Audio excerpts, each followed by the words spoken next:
शलाकया चक्षुरुन्मीलितं येन तस्मै श्रीगुरवे नमः।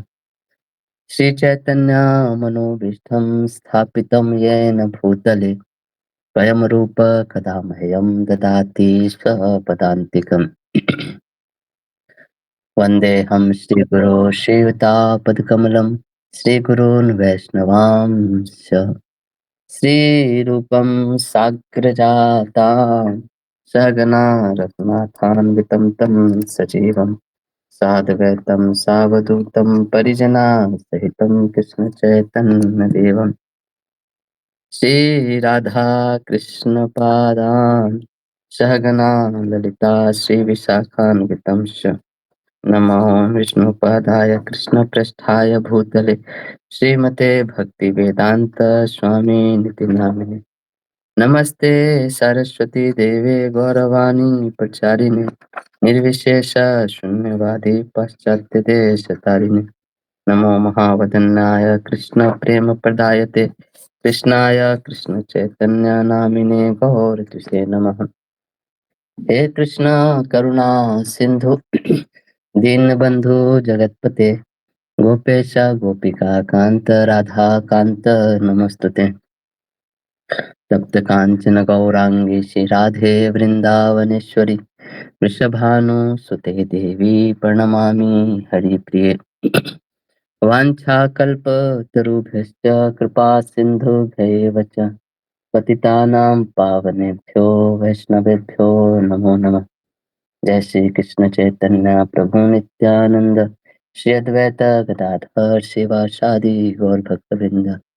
हरे कृष्णा कृष्णा कृष्णा हरे हरे हरे राम राम राम हरे हरे। हरे कृष्णा।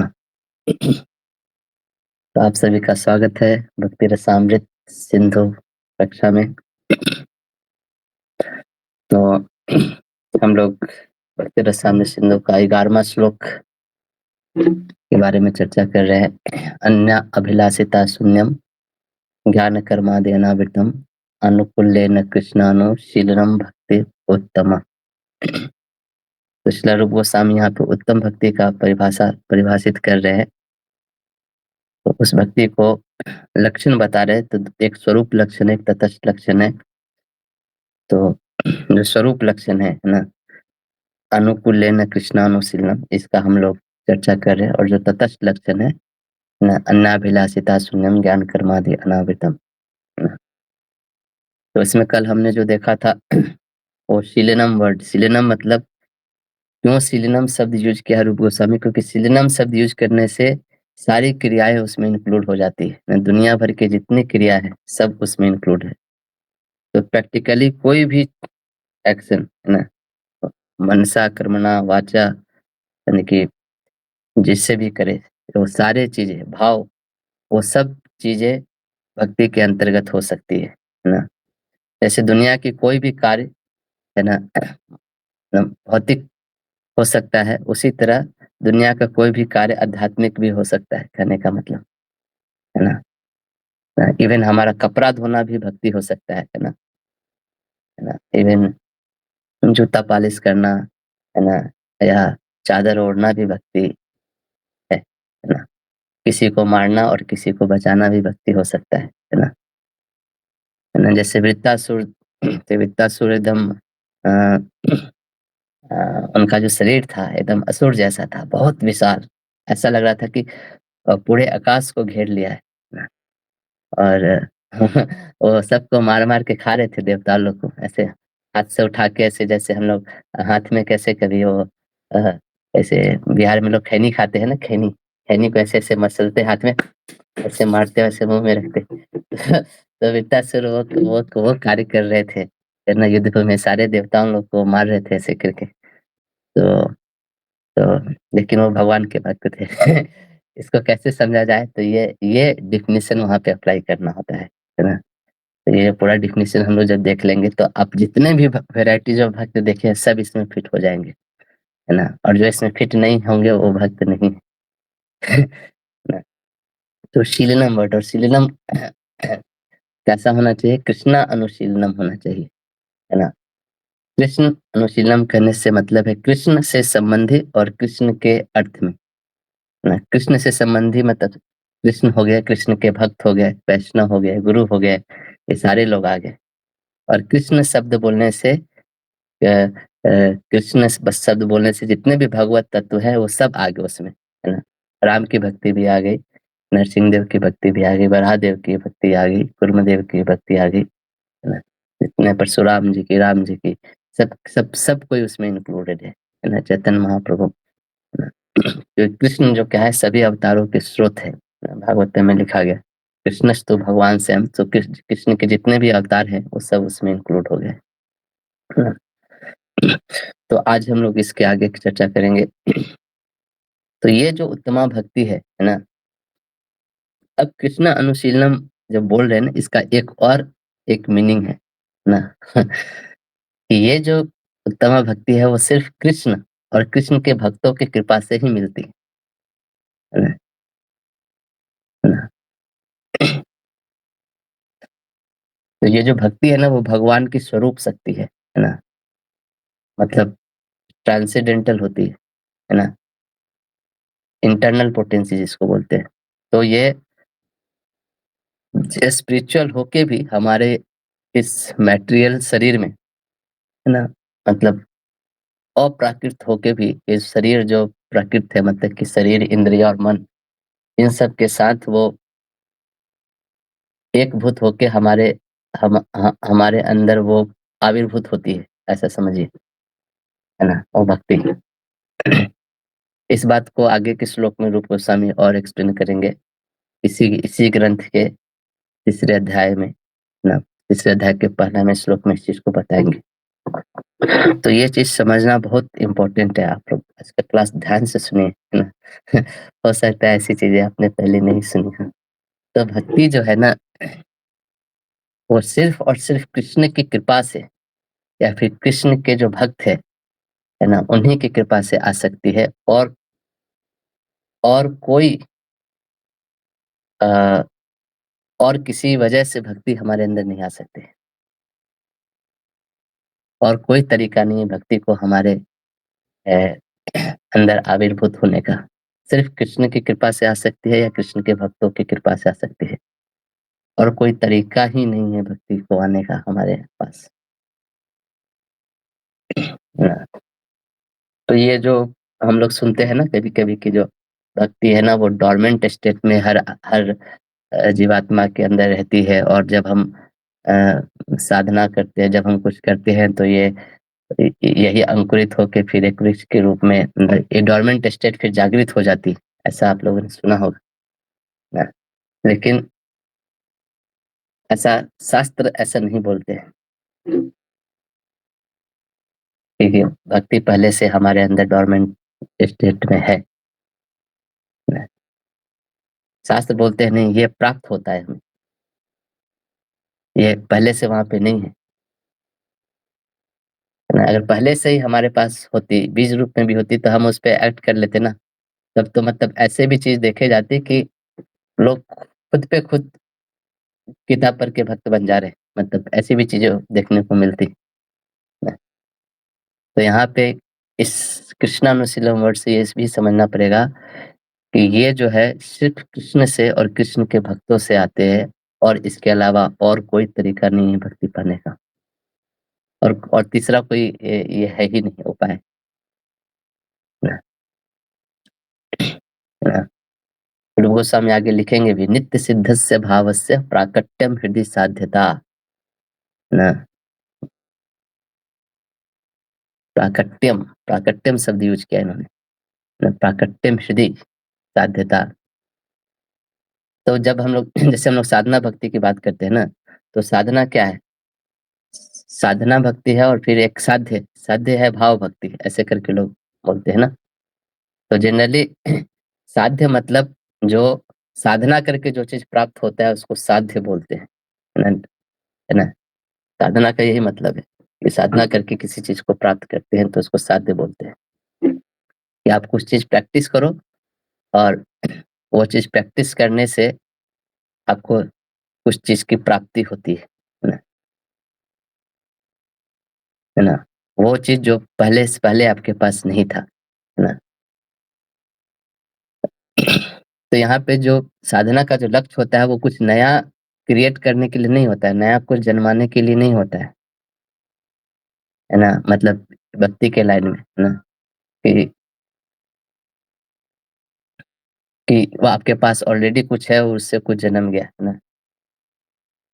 नहीं, क्योंकि भक्ति कुछ ऐसा चीज़ नहीं है कि जिसको आप क्रिएट कर सकते हो। स्पिरिचुअल प्रैक्टिसेस करके अपने अंदर क्रिएट कर सकते हो, ऐसा नहीं है ना? वो मैनिफेस्ट होता है, वो आविर्भाव होता है ना? है ना? हमने वो पढ़ा था ना, याद है व्यासदेव, ये पढ़ा था हमने व्यासदेव की समाधि वाला चैप्टर, पता नहीं उसमें नहीं पढ़ा था। तो व्यासदेव भागवतम लिखने के पहले अ, समाधि में जाते हैं, है ना? तो समाधि में जाते हैं तो देखते हैं एक तरफ भगवान का दर्शन करते हैं, सारे भगवान के शक्तियों के साथ। भगवान का इंटरनल पोटेंसी देखते हैं, भगवान की माया शक्ति देखते हैं और जीव को देखते हैं, है ना?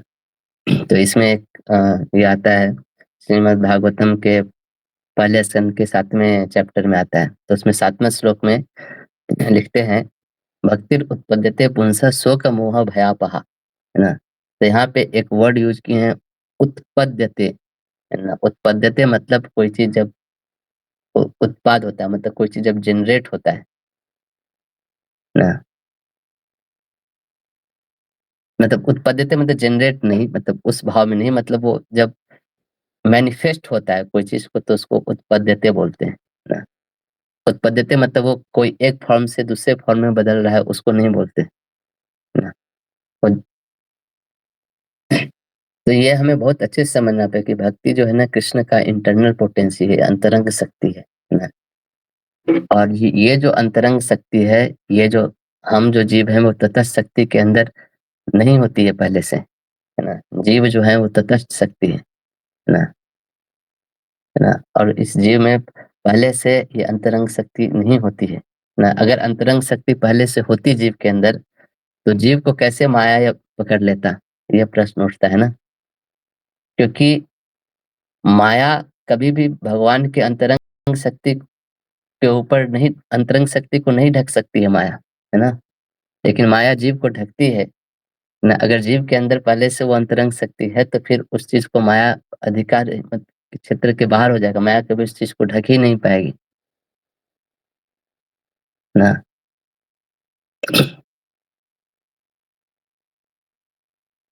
तो जीव का जो मतलब क्या बोलेंगे कॉन्स्टिट्यूशनल जो पोजीशन है ना, कि वो part and parcel of Krishna है और वो तटस्थ शक्ति है कृष्ण का, है ना?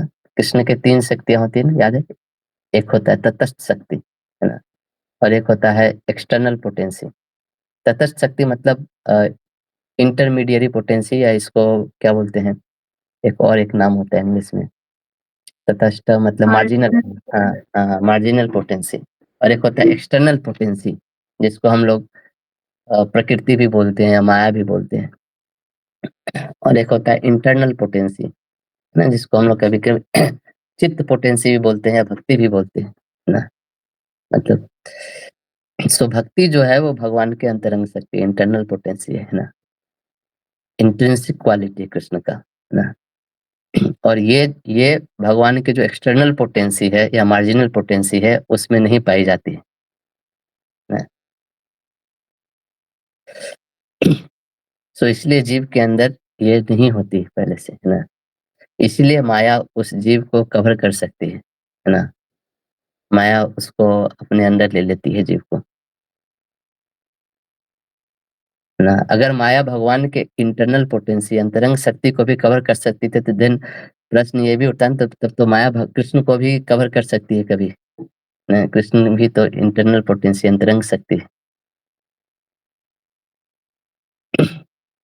है ना। कृष्ण अंतरंग शक्ति है, उसके अलावा कुछ भी नहीं है। अगर माया अगर इंटरनल पोटेंसी को कवर कर सकती है, तो वो भगवान को भी कवर कर सकती है ना।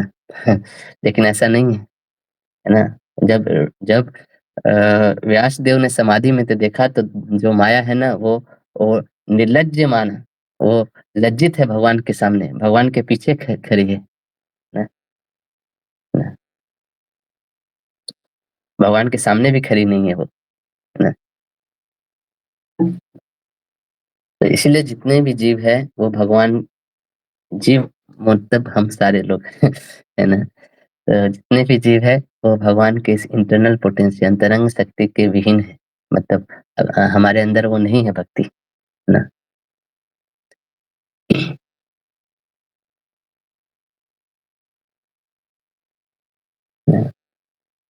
तो इसको बोलते हैं, ये जो नॉन एग्जिस्टेंस है ना,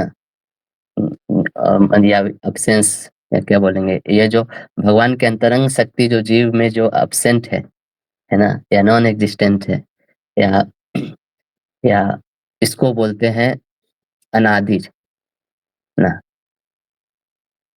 अनादि अनादि समय से ये नहीं है जीव के अंदर। अनादि करने का मतलब जिसका कुछ कोई बिगिनिंग नहीं है लेकिन इसका एंड है ना? 2 शब्द होते हैं ना, अनादि और अनंत। अनादि मतलब जिसका कोई बिगिनिंग नहीं है लेकिन एंड है, और अनंत का मतलब होता है जिसका बिगिनिंग हो सकता है लेकिन उसका कुछ एंड नहीं, ना? तो अनादि बहिर्मुख बोलते हैं जीव को, ना?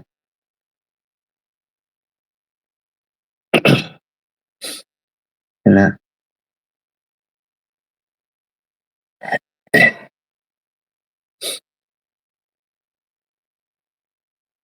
सो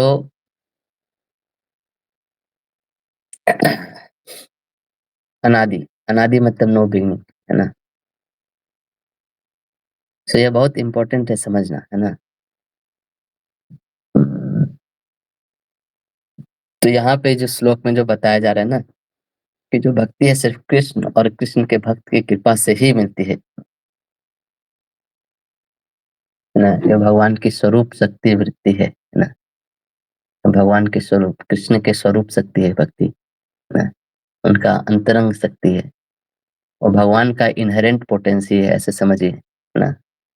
एंड इसलिए वो अप्राकृत है ना? अप्राकृत मतलब नॉन मैटेरियल है वो, है ना? और प्राकृत नहीं है ना? और नॉट मैटेरियल, ट्रांसेंडेंटल जिसको बोलते हैं ना?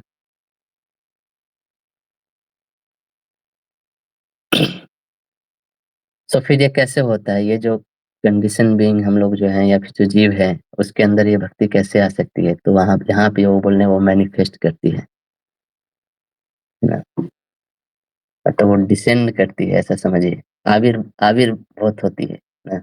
जैसे एरोप्लेन होता है ना, अभी-अभी आविर्भाव होता है। एरोप्लेन को क्या बोलते हैं, एयरपोर्ट पे जो आती है ना? अभी-अभी लैंडिंग। एक एक हिंदी में अच्छा टर्म है, उसका याद नहीं पड़ रहा मुझे, है ना? आगमन, आगमन, हाँ, आगमन बोलते हैं।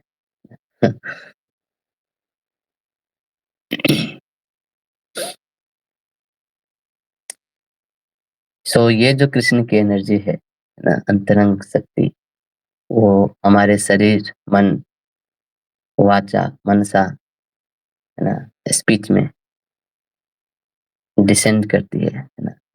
और वो फिर हमारे साथ तादात्म्य होता है, एकात्म होता है, उसको उसको बोलते हैं, है ना? ना, कोई प्रश्न?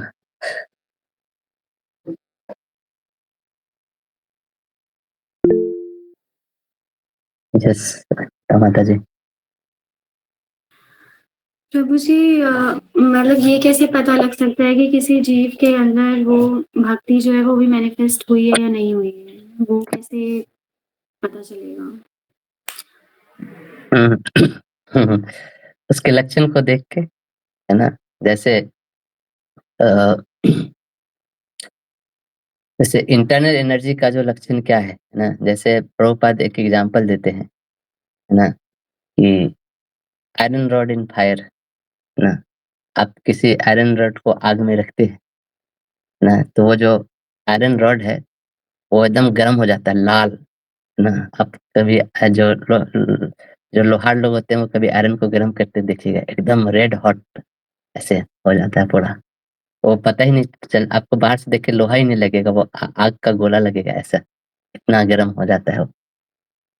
खासकर आज ये जो आजकल जो मूवियाँ बनाते हैं ना कैप्टन अमेरिका और ये सब क्या एक उसमें आप देखोगे जब लड़ाई-वड़ाई करते हैं तो आकाश में स्टार वार्स और ये सब चीज़ जो करते हैं, उसमें ऐसे दिखाते हैं बिजली चमक रही है और ये एकदम लाल हो जाता है पूरा आसमान, ऐसे ही लाल हो जाता है आयरन रॉड, है ना? लेकिन आयरन रॉड गरम हो जाता है लेकिन वो खुद आग नहीं बनता है। आयरन रॉड को आग नहीं बोलते हैं, लेकिन वो आग के सारे गुण उसमें आ जाते हैं। इसलिए उसको आग बोलते हैं, ना? वो अपने आप में उसको अग्नि नहीं बोलते हैं, ना उसको आयरन रॉड ही बोलते हैं, है ना? उसमें वो अग्नि का जो गर्म करने का गुण है वो अंदर प्रवेश कर गया है ना? इसलिए उसमें वो गर्मी होती है। वो अग्नि के समान ही गर्म होता है, वो भी किसी चीज़ को जला सकती है। तो इस उसको बोलेंगे एकात्म हो गया दोनों का, है ना? वो आयरन रॉड है, वो भी आग आग ही है, ऐसे ऐसे बोलते हैं ना? क्योंकि अब आग और आयरन रॉड अभी इनसेपरेबल हो गया है ना? मतलब एकत्व गुण आ गया है उसमें। तो उसी तरह ये जो भक्ति है जब हमारे अ अ, अंदर प्रवेश करती है, हमारे शरीर से, हमारे वचनों से, हमारे माइंड में, भाव के रूप में, है ना? तो वो एकात्म हो जाता है उसके, है ना? तो अब उसको कैसे समझ सकते हैं कि जो वो जो माइंड है हमारा, है ना? जो पहले अ, अलग तरीके से सोचता था, है ना? मतलब वो हमेशा मैटेरियली ही सोचता था, हमेशा भौतिक चीज़ों के बारे में ही सोचता था, है ना? तो वो जो माइंड है, जो कि एक प्रकृति से ही बना हुआ है, जो कि एक प्रोडक्ट ऑफ मैटर है ना? अब वो मैटेरियली काम नहीं करता है ना? अब बोलते हैं ये भक्त का जो शरीर है वो भी क्या हुआ है स्पिरिचुअलाइज़्ड हो गया है। जैसे आयरन रॉड को अब आयरन रॉड नहीं बोलेंगे, अब क्या बोलेंगे आग ही बोलेंगे उसको, है ना? तो ये माइंड जो है भले ही मटेरियल प्रोडक्ट है लेकिन अब वो नो मोर मटेरियल, है ना? ऐसे।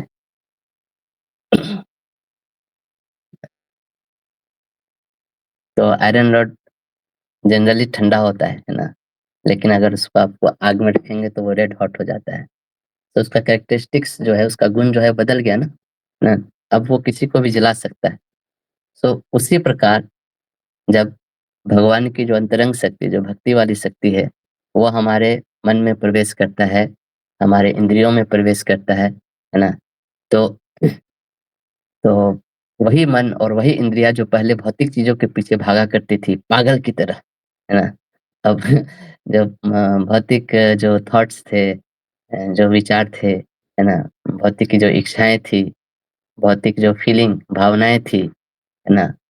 अब उस भक्त के अंदर वो सब चीज़ नहीं रहता है ना? अब उसके अंदर वही माइंड उसके अंदर अब ये सब थॉट देता है कि मैं कृष्ण को कैसे सेवा कर सकता हूँ, है ना? है ना? अब वही माइंड वो फ़ेवरेबल हो जाता है, कृष्ण अनुकूल हो जाता है ना? कृष्ण के वो शक्ति प्रवेश करने के कारण, है ना? भक्तिनाथ ठाकुर एक भजन भी लिखते हैं, विषय जे प्रीति आछय हमारा, सेई मात्र प्रीति होगा चरणे तुम्हारा। तो बोले कि हमको ज़्यादा कुछ नहीं चाहिए, जितना प्रीति हमको विषय से है, उतना ही प्रीति आपके चरण में हो जाए, है ना? तो सेम एनर्जी एक बहिरंग शक्ति, एक अंतरंग शक्ति है और माइंड अभी बहिरंग शक्ति में इन्वॉल्व है वैराइटीज़ ऑफ थॉट्स के साथ। वही माइंड जब कृष्ण की अंतरंग शक्ति आती है, तो वैराइटी ऑफ थॉट्स के साथ वही माइंड भगवान के उन्मुख भगवान की सेवा उन्मुख होके लग जाती है। हाँ। तो सेम जैसे माइंड की तरह है, उसी तरह बॉडी के साथ भी वैसा होता है ना? बॉडी का भी फंक्शन लगभग उसी तरह है ना? तो सेम फंक्शंस बट वो डिफरेंटली एक्ट करता है ना? है ना? तो मतलब ये ओवरऑल ये है कि ऐसा नहीं कि हम हमारे अंदर कृष्ण भक्ति बीज रूप में है, हम उसको रिवाइव करते हैं, ऐसा नहीं है। बल्कि कृष्ण भक्ति हम रिसीव करते हैं, कहने का मतलब ये है ना?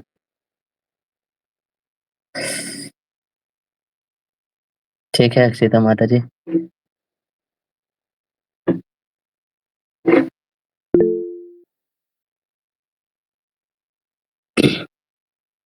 हाँ, प्रभु जी एक और क्वेश्चन हुँ, हुँ। प्रभु जी एक और क्वेश्चन पूछना था। जैसे आपने हुँ, बताया था कि जो भक्ति है वो या तो कृष्ण के द्वारा या फिर जो उनके भक्तों के द्वारा मिलती है। उसका हुँ। रेफ़रेंस बता देंगे प्रभु जी थोड़ा? हुँ।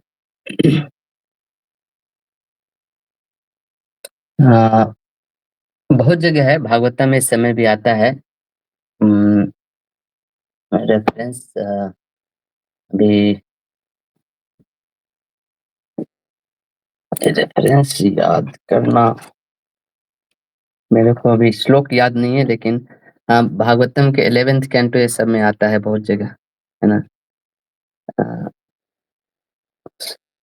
जैसे एक एक अ, मैं कभी बाद में इसके रेफ़रेंस को शेयर करूँगा, अभी मेरे को याद नहीं है एग्ज़ैक्ट रेफ़रेंस, लेकिन एक मेरे को एक भजन याद पड़ रहा है ना? भक्तिनाथ ठाकुर लिखते हैं उसमें, कृष्ण से तुम्हार कृष्ण दिते पारो, তোমার सकती আছে। আমি তো कंगाल कृष्ण कृष्ण बोली ধাই तव पाछे पाछे। ओहे वैष्णव ठाकुर दयार सागर ए दासे करुणा करी। सुना ये भजन आप लोग? दिया पद छाया शोधो हे आमाया तुम्हार चरण धरी। तो ये सॉन्ग का जो एसेंस है यही है कि ना बोलने कृष्ण से तोमार कृष्ण दिते पारो, है ना? कृष्ण जो है वो आपकी संपत्ति है, एक वैष्णव को बोल रहे हैं, है ना? वो आप दे सकते हो, है ना? तुम्हारे शक्ति आछे, है ना? अमी तो कंगाल, हम कंगाल है यानी कि हमारे पास कृष्ण नाम का जो धन है वो नहीं है, है ना? कृष्ण नहीं है हमारे पास, है ना? अभाव, कृष्ण का अभाव है ना?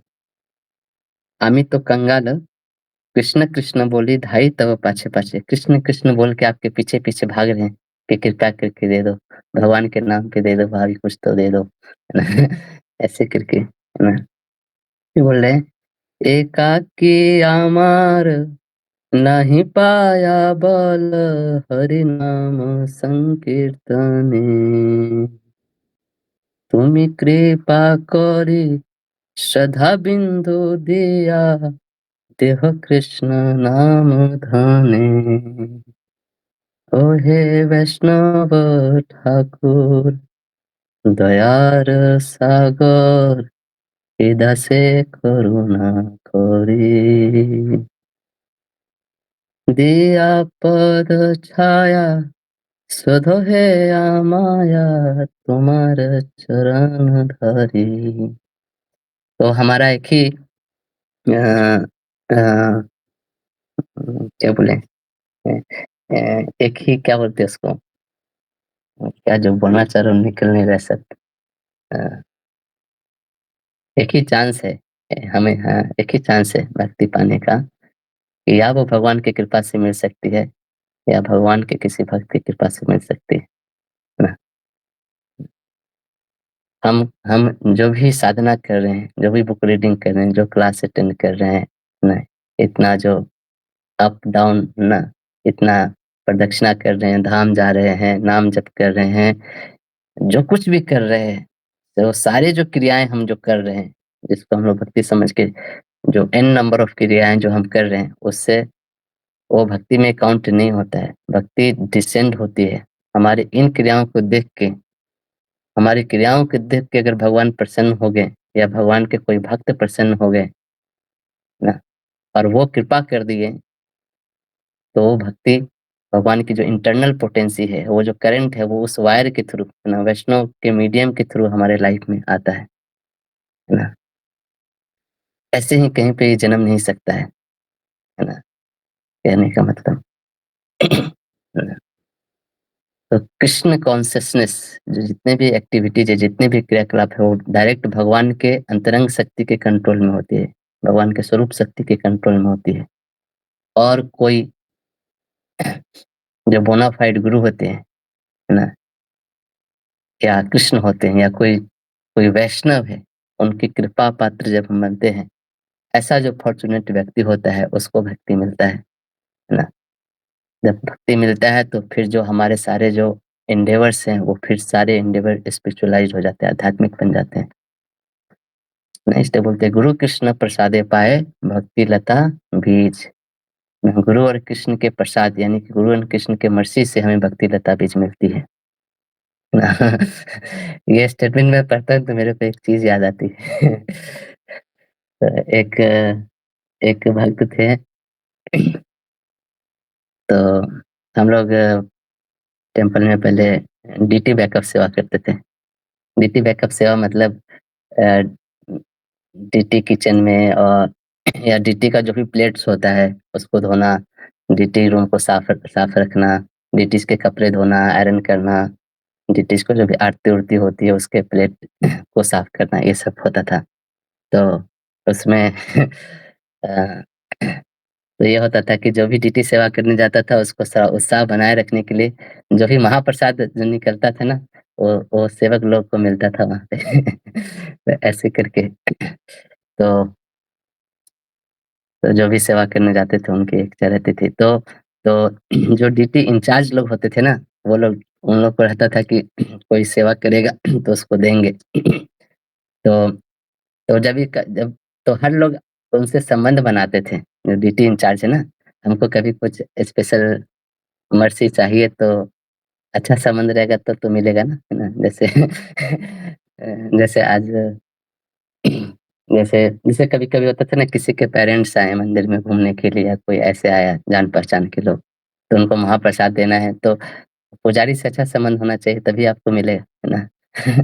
तो वो एक भक्त हमको हम लोग पूछते थे वो हमेशा लेके आता था, "नहीं तुमको कैसे मिल जाता है? हम लोग को तो मिलता ही नहीं।" तो बोले थे प्रभु वो जो प्रसाद है ना वो भगवान की कृपा से तो मिलती है, भगवान की कृपा के साथ-साथ पुजारी की भी कृपा चाहिए होती है, तभी आपको महाप्रसाद मिलेगा। तो you get Prasad only by the mercy of Krishna and पुजारी both। तो अगर कृष्ण का तो मर्सी है लेकिन अगर पुजारी का मर्सी नहीं ना प्रभु तो आपको प्रसाद नहीं मिलेगा। है ना?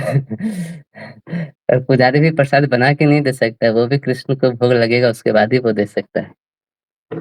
तो ये गुरु कृष्णा प्रसादे पाए भक्ति लता बीज। तो ये जो बीज मिलता है ना? वो बीज पहले से होता नहीं है हमारे अंदर, कहने का मतलब, है ना? हरे कृष्णा। यस माता जी। हरे कृष्ण प्रभु जी। प्रभु जी फिर श्रीमद् भागवतम और इन सब के सीसी के पार्ट्स में हम प्रभुपाद के देखते हैं और लेक्चर्स में जैसे प्रभुपाद बोल रहे हैं कि बहुत सारी एन नंबर ऑफ जगह लिखा हुआ है कि Krishna consciousness is dormant within us और वो हमको रिवाइव मतलब वो फिर से हमको रिवाइव करना है। तो फिर ये कैसे समझ सकते हैं प्रभुपाद का स्टेटमेंट कि उन्होंने कौन सा देश काल पात्र के हिसाब से मतलब क्या सोच के ऐसे कहा है ऐसे? ये आज का जो टॉपिक है ना ये अपने आप में कंट्रोवर्शियल टॉपिक है। ओके। समहाउ मैं उतना इसके ऊपर रिसर्च नहीं किया हूँ लेकिन मैं जितना आपको समझा पाता हूँ, मैं कोशिश करता हूँ। देखो जो प्रचार जो प्रभुपाद एक प्रचारक जो होता है ना, वो देश काल पात्र के अनुसार प्रचार करता है ना? प्रचारक जो ही नहीं कि जो सिद्धांत है ना, उसको कभी-कभी एज़ इट इज़ नहीं बोल के उसके अनुसार समझाता है जैसे लोग समझ जाए। जैसे आप देखोगे शास्त्रों में जैसे एग्ज़ाम्पल देते हैं कि हम शरीर नहीं आत्मा इसका एग्ज़ाम्पल क्या देते हैं? फ़ेमस एग्ज़ाम्पल है रथ, है ना? 5 जो घोड़े हैं वो इंद्रिय के समान हैं, जो रस्सी हैं वो हमारे मन के समान हैं। और ड्राइवर है बुद्धि के समान है और जो सवारी है वो जीवात्मा है और ये रथ है पूरा शरीर है। ऐसे प्रभुपाद क्या एग्जाम्पल देते हैं इस चीज को समझाने के लिए प्रभुपाद को आप किसी भी जगह ये एग्जाम्पल बहुत कम देखोगे कोर्ट के। प्रभुपाद हर जगह you are not the car, you are the driver of the car. First you have to understand that you are the driver of the car.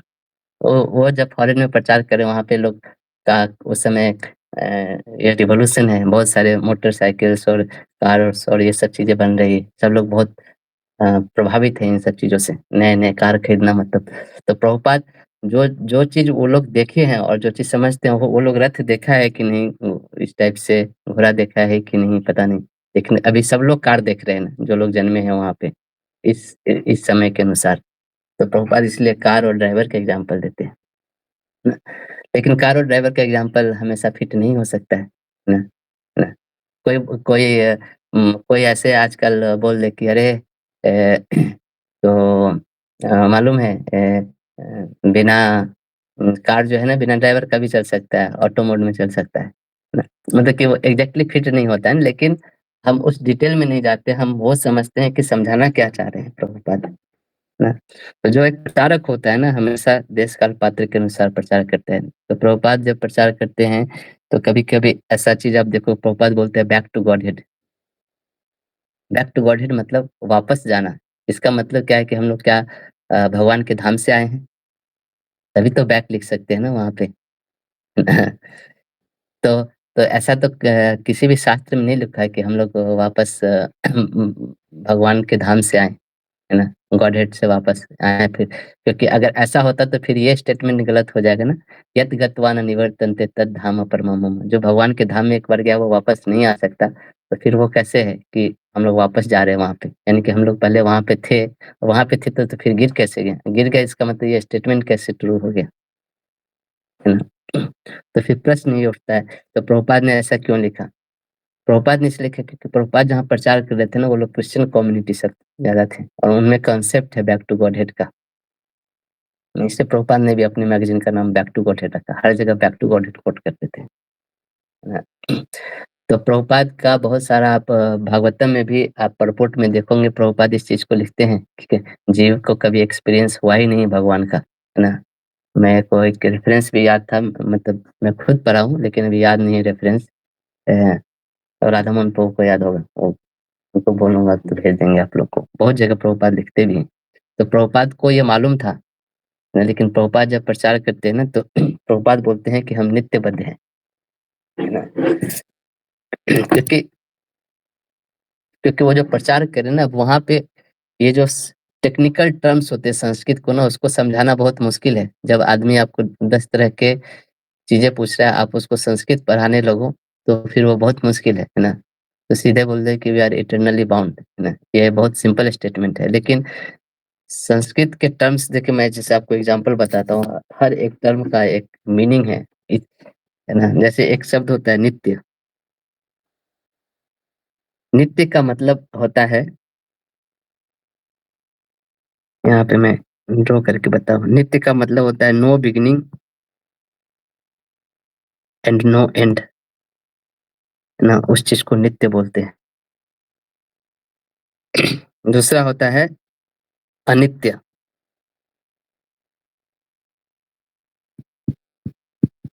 अनित्य का मतलब होता है जिसका बिगिनिंग है एंड जिसका एंड भी है ना? तीसरा होता है अनादि।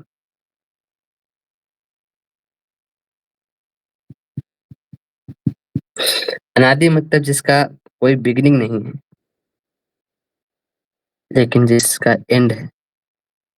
और एक होता है अनंत। अनंत मतलब जिसका बिगिनिंग है, लेकिन जिसका कोई एंड नहीं है, नो एंड। ये 4 शब्द है संस्कृत के, इसको समझने की कोशिश करें। ये जो वर्ड है ना अनादि, इसको समझना बहुत मुश्किल है। इवन इंडियन लोग भी इसको नहीं समझ पाते कभी-कभी। कोई चीज़ नो बिगिनिंग बट एंड। मैं यहाँ पे मतलब कोशिश करूँगा थोड़ा-सा इसका झलक देने का, लेकिन मैं भी समझा नहीं पाऊँगा पूर्ण रूप से। है ना? जैसे नित्य जो चीज़ है ना, जिसका no no beginning no end, जैसे वैकुंठ लोक है ना, या फिर कृष्ण है, ये लोग नित्य हैं, नो बिगिनिंग नो एंड। और अनित्य जिसका बिगिनिंग और एंड है ना, जैसे भौतिक जगत के अंदर जो चीज़ है, जैसे हमारा ये शरीर है ना, अनित्य है, ये कभी जन्मता है फिर कभी मर जाता है ना, इसका बिगिनिंग भी है, इसका एंड भी है ना। और अनादि बोलते हैं जिसका कोई बिगिनिंग नहीं है लेकिन उसका एंड है ना, जैसे जीव का भौतिक गुणों में बंधन है ना, भौतिक गुणों में बंधन ना, 3 मोड्स ऑफ मेटल नीचे के बंधन, इसका कोई बिगिनिंग नहीं लेकिन इसका एंड है ना। और अनंत जिसका कोई बिगिनिंग नहीं है लेकिन जिसका कोई बिगिनिंग है लेकिन एंड नहीं है ना, जैसे मोक्ष है ना, जैसे जीव का अ, भौतिक गुणों से जो मुक्ति है, कहने का मतलब मोक्ष का मतलब ना। तो ये अलग-अलग टर्म है। अब जो शास्त्रों में जो वर्ड यूज़ होता है ना, जीवात्मा के लिए वो वर्ड यूज़ होता है अनादि। अनादि काल से बहिर्मुख है ना? अब इसी अनादि वर्ड को ना प्रभुपाद बोलते हैं, जब बोलते हैं कि क्या बोलते हैं प्रभुपाद, एक वर्ड यूज़ करते हैं। अ, उम, इसको बोलते हैं वो, बहुत फेमस वर्ड है, कैसे याद नहीं पड़ रहा है मुझे। अ, नित्यबद्ध, नित्यबद्ध बोलते हैं प्रभुपाद ना, नित्यबद्ध। नित्यबद्ध मतलब नित्यबद्ध, प्रभुपाद जो बोलते हैं उसका इंग्लिश ट्रांसलेशन होता है इटर्नली बाउंड, ऐसे समझिए। लेकिन अनादि का मतलब इटर्नली नहीं होता है। ये एक टेक्निकल डिफरेंस है वर्ड में। जब संस्कृत से इंग्लिश में ट्रांसलेट होता है ना, तो वो इस तरह से नित्यबद्ध होता है। नित्य का मतलब ही है, नित्यबद्ध है मतलब वो चेंज नहीं हो सकता है फिर ना, कि नित्य है, no beginning, no end, Krishna है, वैकुंठ है, ये चेंज नहीं हो सकता है। तो नित्य वर्ड, अगर अगर हम वापस भक्त बन सकते हैं, वापस बैक टू गॉडहेड जा सकते हैं, तो वो नित्य हो ही नहीं सकता, ये तो चेंजिंग वाला चीज़ हो गया ना फिर, है ना, जीव के अंदर। तो इसीलिए जो प्रभुपाद जो नित्यबद्ध बोलते हैं ना, उसका एक्चुअल जो ट्रांसलेशन होता है वो अनादि होता है, ऐसे समझना चाहिए हमें। उस अनादि शब्द को ही Prabhupada we are eternally bound ऐसे बोलते थे, क्योंकि इसका कोई बिगिनिंग नहीं है एक्चुअली, है ना। तो जीव जब आता है, कब से कब से जीव इस भौतिक प्रकृतियां बनाए, अनित्य मतलब अनादि काल से। लेकिन वो भौतिक बंधन से छूट सकता है, उसका एंड हो सकता है, इसलिए जीव के लिए अनादि शब्द यूज किया गया, जो इस भौतिक गुणों के अंदर जो एक्सटर्नल पोटेंसी से घिरे हुए जीव है, उसके लिए अनादि शब्द यूज किया गया है। और जब मोक्ष प्राप्त कर लेता है जीव, यानी कि जब उसको ज्ञान हो जाता है, वो मोक्ष प्राप्त करता है, इस भौतिक बंधन से छूट जाता है, तो उसका एक बिगिनिंग है ना, कि हाँ, हमने ये किया, साधना किया, अब इस समय हमने जाके मोक्ष प्राप्त किया। लेकिन मोक्ष प्राप्त करने के बाद वो हमेशा ही लिबरेटेड हो गया, फिर से वो इस भौतिक जगत में नहीं आएगा, इसलिए उसका कोई एंड नहीं है। समझ रहे हैं? तो अनादि और अनंत, ये दो शब्द अलग-अलग होते हैं ना, इसका मीनिंग इसमें जो 3-4 इतने सारे टेक्निकल टर्म्स हैं। कोई रिपोर्टर आके पूछेगा कि आप तो प्रभुपाद को तो बहुत सिंपल वे में, एक प्रचारक होता है ना, वो कितने, उसकी महानता ये कि वो कितने आसानी से चीज़ों को समझा दे सामने वाले को, है ना। इतने सारे डिटेल्स में जाके समझाने, वो वैसे भी नहीं समझते, है ना। लेकिन प्रभुपाद का बहुत स्टेटमेंट देखोगे जो कि इस चीज़ से मैच करता है ना। परपोर्ट में आप उनके बुक्स में कभी ये जो परपोर्ट्स है भागवतम में, उसमें ये चीज़ नहीं देखोगे, है ना। एंड प्रभुपाद छोड़ो, उसके प्रीवियस जो आचार्य लोग हैं, जीव गोस्वामी हैं, विश्वनाथ चौधरी ठाकुर है, बलदेव विद्याभूषण है, वो सभी अनादि लिखते हैं। अनादि मतलब इसको बोलते हैं, इस चीज़ को ना टेक्निकली जो एक न्याय की भाषा में जो यूज़ होता है जो वर्ड, उसको बोलते हैं प्रागाभाव। अभी आपने छेद दिया तो बहुत सारा तो बोलते हैं जो प्रागाभाव, इस चीज़ को बोलते हैं ना। अभाव जो होता है ना, अभाव भी 3 तरह का होता है। पता नहीं आप लोग कितना समझ पाओगे इस चीज़ को। लेकिन आपने पूछा है तो मैं बताता हूँ, है ना? अभाव मतलब होता है किसी चीज़ के नॉन एक्जिस्टेंस को अभाव बोलते हैं। अभाव ये तो हिंदी शब्द भी आप लोग जानते होंगे, अभाव का मतलब, है ना? तो इस अभाव को भी मैं आप लोग नहीं भी समझे तो कोई बात नहीं, लेकिन मैं बता रहा हूँ। 2 तरह से न्याय की भाषाएँ बोलते हैं ना, इसको बोलते हैं अनन्योभाव और संसर्गाभाव, है ना? अनन्याभाव मतलब होता है संसर्गाभाव, अनन्याभाव। अनन्याभाव मतलब होता है जो चीज़ नहीं है ना? जैसे बोलेंगे ये जो कलम है, ये नोटबुक नहीं है ना, या ये मोबाइल है, ये लड्डू नहीं है, तो ये अभाव दिख रहा है ना, मोबाइल में लड्डू का अभाव दिख रहा है, तो ये हो गया अनन्या भाव। संसर्गा भाव मतलब इस चीज़ को संसर्गा भाव, अब ये खुद 3 प्रकार का होता है ना? तो संसर्गा भाव जो 3 प्रकार का होता है, उसमें से जो पहला होता है प्रधामसा भाव। प्रधामसा भाव होता है एक होता है अत्यंता भाव, और तीसरा होता है अत्यंता भाव प्रागा भाव, है ना? ये जो संसर्गा भाव होता है वो 3 प्रकार का होता है ना? और और अ, अनन्यो भाव जो होता है वो किसी चीज़ के एब्सेंट को अनन्य भाव बोलते हैं, और दूसरा संसर्गा भाव। और इसमें 3 तरह का डेफिनिशन हो जाता है ना? जैसे आप इस चीज़ को समझिए, प्रधानसा भाव जो होता है वो कैसा होता है, जैसे मान लीजिए, क्यों मैं ये सब वर्ड समझा रहा हूँ ना, ये सब वर्ड आचार्यों ने यूज़ किया है ना? जीव गोस्वामी यूज़ करते हैं परमात्मा संदर्भ में, भागवत संदर्भ में, जीव की इस चीज़ को समझाने के लिए। विश्वनाथ चक्रवर्ती ठाकुर भी यूज़ करते हैं ये सब वर्ड। एक आप अगर परपोट ये सब पढ़ोगे आचार्य के, तो ये सब वर्ड आएँगे वहाँ पे, है ना? तो प्रधानसा भाव मतलब होता है कि किसी चीज़ का, जिस चीज़ का बिगिनिंग है बट उसका एंड नहीं है ना, वो अभाव क्या है, समझा जाता है। वो अभाव जिसका बिगिनिंग है लेकिन एंड नहीं है, तो इसको बोल देंगे प्रधानसा भाव, है ना? जैसे मान लीजिए, एक एग्जांपल देता हूँ। इसको कैसे समझ सकते हैं? जैसे मान लीजिए किसी ने लड्डू बनाया, ठीक है? है ना? लड्डू बनाने के पहले लड्डू लड्डू नॉन एक्जिस्टेंट था, एक्जिस्ट नहीं करता था ना, बनने के पहले, है ना? जैसे मान लीजिए आज आपने 12 बजे लड्डू बनाया दोपहर में, तो 12 बजे के पहले लड्डू एक्जिस्ट करता था क्या? वो लड्डू जो आपने बनाया, है ना? नहीं एक्जिस्ट करता था, लेकिन आपने उसको बनाया तो उसका एक्जिस्टेंस हुआ, है ना?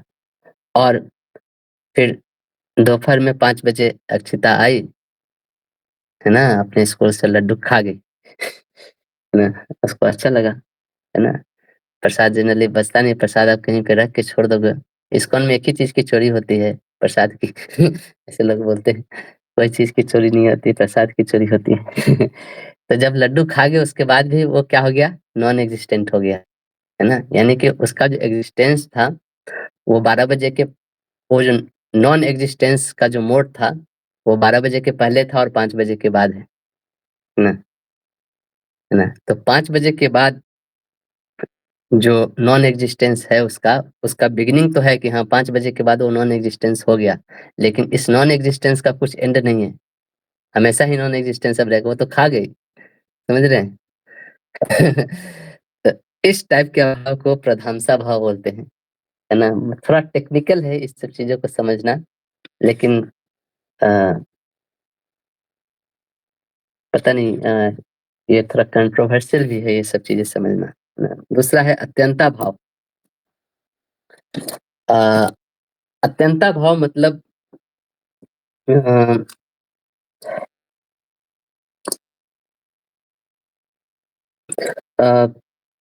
इटर्नली नॉन एग्जिस्टेंस जिसको बोलेंगे, है ना?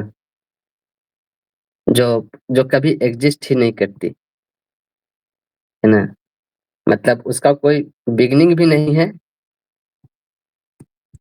और उसका एंड भी नहीं है, तो उसको अत्यंता अभाव, है ना? जैसे कोई बोले कि समुद्र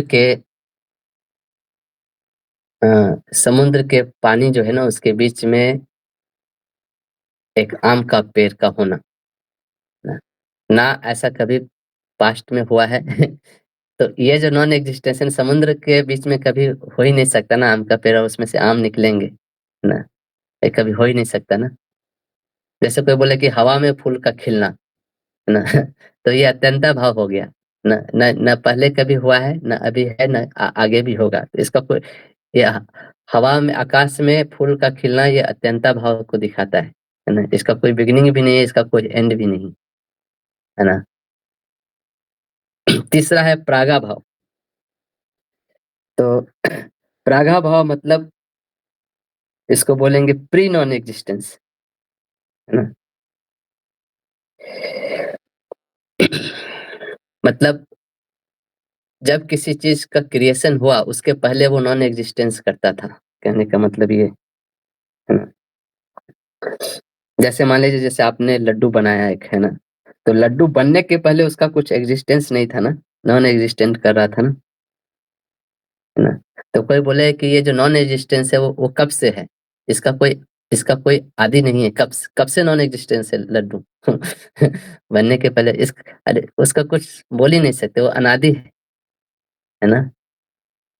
लेकिन उसका अंत है, जब वो लड्डू बन गया तो उसके नॉन एग्जिस्टेंस का अंत हो गया ना, वो अब एग्जिस्टेंस में आ गया, है ना? तो ये जो प्रागा भाव मैं ये बता रहा हूँ कि ये जो प्रागा भाव है जीव में, जो कृष्ण के जो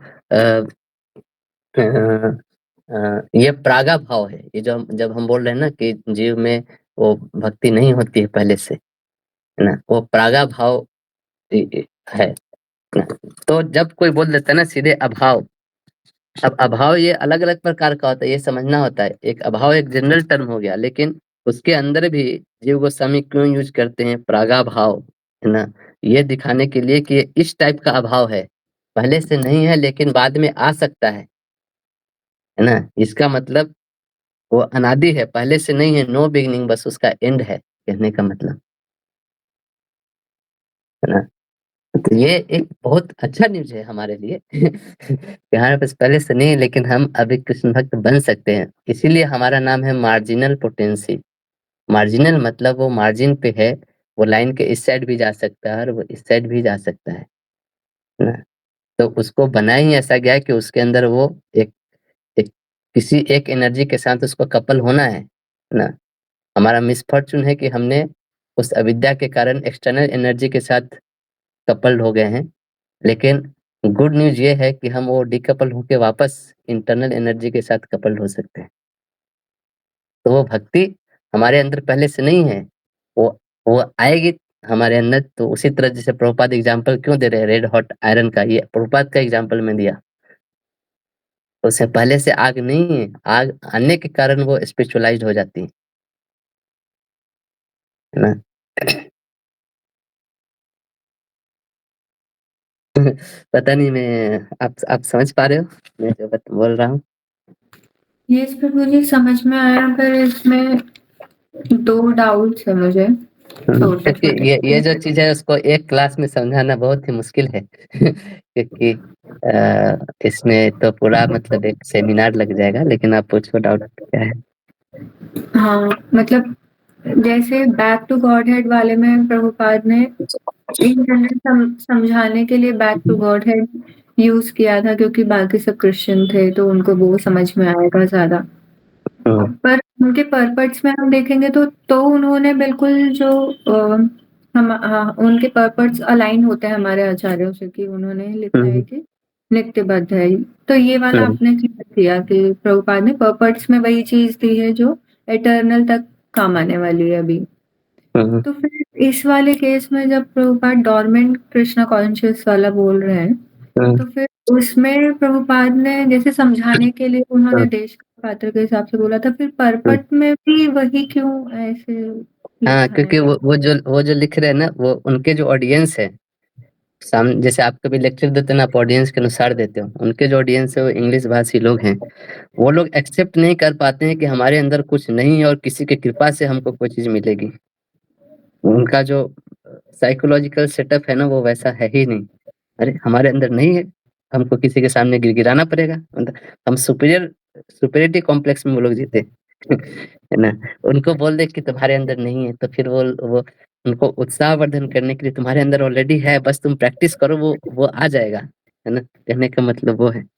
तो प्रचारक मतलब क्यों प्रभुपाद इतने बड़े आचार्य मान जाते हैं ना, उनकी जो टेक्निक है ना प्रचार करने का, वो सबसे अलग है। इसलिए कोई दूसरे प्रचारक विदेश में जाके सक्सेस नहीं हुए ना। प्रभुपाद सामने वाले के भावनाओं को समझ के उसके अनुसार उसको समझा देते थे। कहने का मतलब ये है ना। तो लेकिन इसीलिए प्रभुपाद बोलते भी है ना कि हमें कोई भी चीज देखना चाहिए, गुरु साधु शास्त्र तीनों ते करिया एक का, है ना। तो एक प्रचारक जो होता है ना, वो टाइम प्लेस सर्कमस्टांसेस के अनुसार चीजें बदलता है, लेकिन फिर एक उसको शास्त्र के अनुसार और प्रीवियस आचार्य के अनुसार उसको मिला के फिर हमें देखना चाहिए, है ना, है ना। जैसे प्रभुपाद ने बहुत सारे नियम बदला, है ना। जैसे प्रभुपाद कहीं गए तो उन्होंने ऐसे ऐसे कंट्रीज में भी गए जहाँ पे अभी वो सन्यास ड्रेस पहनना अलाउ नहीं है, ऐसे समझिए। तो वहाँ पे दूसरा ड्रेस भी पहने, लेकिन वो फिर उसको हम नियम नहीं बना सकते हैं कि प्रभुपाद सेड लाइक दिस, है ना। तो फिर उसको शास्त्र से और प्रीवियस आचार्य से मिलाना चाहिए, है ना। तो वो समय के अनुसार प्रभुपाद ने वो बदलाव किया है ना। आगे चल के समय अगर बदल जाए तो हो सके मतलब उस समय के जो आचार्य होंगे समय के अनुसार कुछ और इंस्ट्रक्शन दे सकते हैं, है कि नहीं। ये प्रभुपाद ने इंस्ट्रक्शन दिया, बुक डिस्ट्रीब्यूशन है, समय के अनुसार बुक्स हो सके आगे चल के बुक एग्जिस्ट ही ना करे, कोई व्यक्ति बुक पढ़े ही नहीं, ऐसा टेक्नोलॉजी का जमाना आ रहा है, तो फिर उस इंस्ट्रक्शन का क्या होगा कहने का मतलब टाइम प्लस सर्कमस्टांसेस के अनुसार आचार्यों के जो बोलने का तरीका, समझाने का तरीका बदलता है, लेकिन शास्त्र जो है उसके साथ हमें मिला के देखना चाहिए कि यहाँ पे डिटेल चेंज हुआ है, प्रिंसिपल चेंज नहीं हुआ है ना। तो उस तरह हमें देखना चाहिए। जी प्रभु जी। और एक और चीज जैसे ये कंट्रोवर्सी तो जैसे पहले से ही पता होगी ना कि या ये प्रभुपाद के जाने के बाद में हुआ है, क्योंकि प्रभुपाद थे तो उसी टाइम उनसे ही क्लियर कर लेते, तो क्या आपने ऐसा बोला है और ऐसा लिखा है करके? प्रभुपाद के जाने के बाद हुआ। देखो प्रभुपाद जब थे ना, प्रभुपाद के जो शिष्य लोग थे वो शास्त्रों से और इन सब चीजों से इतना एक्सपोज नहीं होते, वो जो प्रभुपाद बोले हैं उसी को मानते थे, उतना ही जानते थे प्रभुपाद के। लेकिन प्रभुपाद बोलते थे कि आगे आचार्य लोग का भी कमेंट्री पढ़ना है तुम्हें, ऐसा। तो लेकिन अभी प्रभुपाद तो बहुत कम समय के लिए थे उन लोगों के साथ, जितना समय थे बस वो जो प्रभुपाद बोले उस पर विश्वास करते थे वो लोग, है ना। मतलब प्रभुपाद के जाने के बाद मतलब धीरे धीरे वो लोग भगवत गीता पढ़ा, फिर भागवतम पढ़ा, फिर प्रीवियस आचार्य के सब पढ़ना चालू किया, तो उन्होंने देखा तो थोड़ा तो मिसमैच हो रहा है ये वाली चीजें, है ना। फिर ये कंट्रोवर्सी इस इस्कॉन के अंदर एराइज हुई, है ना। Not even a leaf can fall from Baikuntha ये स्टेटमेंट जीव गोस्वामी देते हैं, not a leaf can fall from Baikuntha, क्योंकि वो तो भगवान की अंतरंग शक्ति है, वो कभी फॉल हो ही नहीं सकते हैं, है ना। वो अंतरंग शक्ति कैसे इस बहिरंग शक्ति के अंदर आ जाएगी, इम्पॉसिबल है। अगर अंतरंग शक्ति आ जाती बहिरंग शक्ति तो कृष्ण भी आ जाएंगे कभी कभी माया के अंदर, है ना, है ना?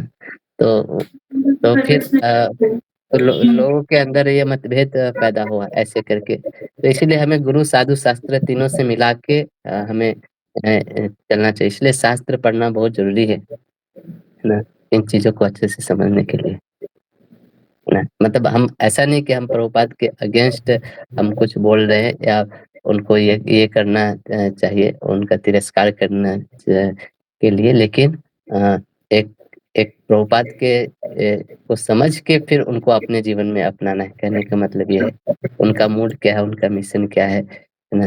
नहीं तो हम कभी कभी गलत अंडरस्टैंडिंग भी डेवलप कर सकते हैं, है ना, ऐसे करके। मतलब जैसे प्रभुपाद ने खुद ही ने बोला है ना, बॉइलिंग द मिल्क, इसी पे हुँ, टिके नहीं रहना है तुम्हें, बॉयल करना है। बराबर। तो जैसे प्रभुपाद ने कभी भी रागानुगा भक्ति का प्रचार नहीं किया। इसका मतलब ये नहीं कि वो चीज़ नहीं प्रैक्टिस कर सकते हम लोग या फिर वहाँ तक नहीं जाना है ना? लेकिन जिस देश काल पात्र को जिसको प्रचार कर रहे थे वो लोग लेवल पे थे ही नहीं कि वो सब चीज़ डिस्कस किया जाए उनसे। उनको बोला कि सब तुम सिर्फ जप करो ना, बाकी सब हो जाएगा, बस तुम ज़्यादा टेक्निकल डिटेल में मत जाओ, है ना? तुम 16 माला जप करो, तुमको कृष्ण प्रेम मिल जाएगा, है ना?